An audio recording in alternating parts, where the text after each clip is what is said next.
After a good deal of creeping and crawling, they peered around the trunks and looked into a clearing where some trees had been felled and the ground levelled. There were many people there, elvish-looking folk, all dressed in green and brown and sitting on thorn rings of the felled trees in a great circle. There was a fire in their midst, and there were torches fastened to some of the trees round about. But most splendid sight of all, they were eating and drinking and laughing merrily. The smell of the roast meats was so enchanting that, without waiting to consult one another, every one of them got up and scrambled forwards into the ring with the same idea of begging for some food. No sooner had the first stepped into the clearing than all the lights went out, as if by magic. Somebody kicked the fire, and it went up in rockets of glittering sparks and vanished. They were lost in a completely lightless dark, and they could not even find one another, not for a long time at any rate. After blundering frantically in the gloom, falling over logs, bumping, crashing into trees, and shouting and calling till they must have waked everything in the forest for miles, at last they managed to gather themselves in a huddle and count themselves by touch. By that time they had, of course, quite forgotten in what direction the path lay, and they were all hopelessly lost, at least till morning. There was nothing for it but to settle down for the night where they were. They did not even dare to search on the ground for scraps of food for fear of becoming separated again. But they had not been lying long, and Bilbo was only just getting drowsy, when Dorry, whose turn it was to watch first, said in a loud whisper, "The lights are coming out again over there, and there are more than ever of them." Up they all jumped. There, sure enough, not far away, were scores of twinkling lights, and they heard the voices and the laughter quite plainly. They crept slowly towards them in a single line, each touching the back of the one in front. When they got near, Thorin said, "No rushing forward this time. No one is to stir from hiding till I say. I shall send Mr. Baggins alone first to talk to them. They would be frightened of him." "What about me of them?" thought Bilbo. "Anyway, I hope they won't do anything nasty to him." When they got to the edge of the circle of lights, they pushed Bilbo suddenly from behind. Before he had time to slip on his ring, he stumbled forward into the full blaze of the fire and torches. It was no good. Out went all the lights again, and complete darkness fell. If it had been difficult collecting themselves before, it was far worse this time, and they simply could not find the Hobbit. Every time they counted themselves, it only made 13.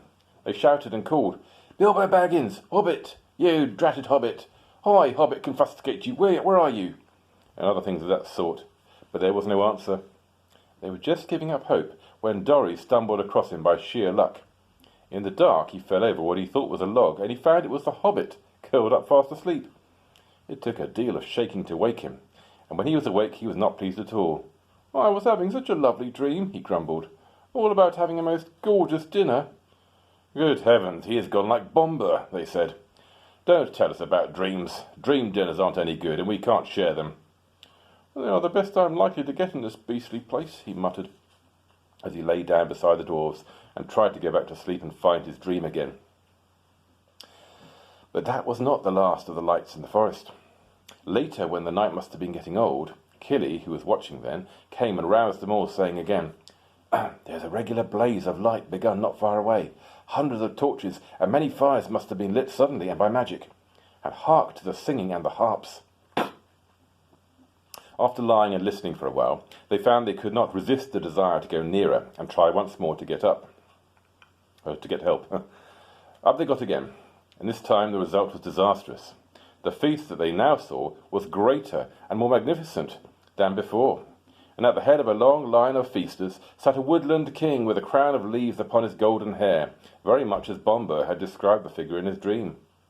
The elvish folk were passing bowls from hand to hand and across the fires, and some were harping, and many were singing. Their gleaming hair was twined with flowers, green and white gems glinted on their collars and their belts, and their faces and their songs were filled with mirth. Loud and clear and fair were those songs, and out stepped Thorin into their midst. Dead silence fell in the middle of a word. Out went all light. The fires leapt up in black smokes. Ashes and cinders were in the eyes of the dwarves, and the wood was filled again with their clamour and their cries. Bilbo found himself running round and round, as he thought, and calling, calling, Dorry, Norry, Orry, Owen, Gloin, Philly, Killy, Bomber, Biffer, Boffer, Dwalin, Balin, Thorin, Oakenshield, while people he could not see or feel were doing the same all around him, with an occasional Bilbo thrown in.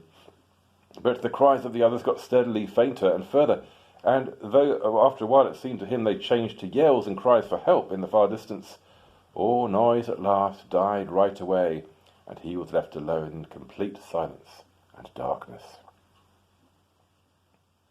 That was one of his most miserable moments.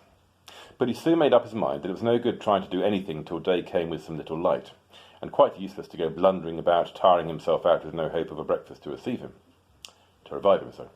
So he sat himself down with his back to a tree, and not for the last time fell to thinking of his far distant Hobbit hole, with its beautiful pantries. He was deep in thoughts of bacon and eggs and toast and butter, when he felt something touch him. Something like a strong, sticky string was against his left hand, and when he tried to move, he found that his legs were already wrapped in the same stuff, so that when he got up, he fell over. Then the great spider, who had been busy tying him up while he dozed, came from behind him and came at him. He could only see the thing's eyes, but he could feel its hairy legs as it struggled to wind its abominable threads around and around him. It was lucky that he had come to his senses in time. Soon he would not have been able to move at all. As it was, he had a desperate fight before he got free. He beat the creature off with his hands. It was trying to poison him to keep him quiet, as small spiders do to flies, until he remembered his sword and drew it out. Then the spider jumped back, and he had time to cut his legs loose. After that, it was his turn to attack. The spider evidently was not used to things that carried such stings at their sides, or it would have hurried away quicker. Bilbo came at it before it could disappear, and stuck it with his sword right in the eyes. Then it went mad and leapt and danced and flung out his legs in horrible jerks, until he killed it with another stroke. And then he fell down, and remembered nothing more for a long while. There was the usual dim grey light of the forest day about him when he came to his senses. The spider lay dead beside him, and his sword blade was stained black. Somehow, the killing of the giant spider, all alone by himself in the dark, without the help of the wizard or the dwarves or anyone else, made a great difference to Mr. Baggins. He felt a different person, and much fiercer and bolder in spirit, in spite of an empty stomach, as he wiped his sword on the grass and put it back into its sheath. "I will give you a name," he said to it, "and I shall call you Sting." After that, he set out to explore. The forest was grim and silent, but obviously he had first of all to look for his friends, who were not likely to be very far off, unless they had been made prisoners by the elves, or worse things. Bilbo felt that it was unsafe to shout, and he stood a long while wondering what direction the path lay, and in what direction he should go first to look for the dwarves. "Oh, why did we not remember Beorn's advice and Gandalf's?" he lamented. "What a mess we are in now." I only wish it was a we. It is horrible being alone. In the end, he made as good a guess as he could at the direction from which the cries for help had come in the night, and by luck, he was born with a good share of it, he guessed more or less right, as you will see. Having made up his mind, he crept along as cleverly as he could. Hobbits are clever at quietness, especially in woods, as I have already told you. Also, Bilbo had slipped on his ring before he started. That is why the spiders neither saw nor heard him coming.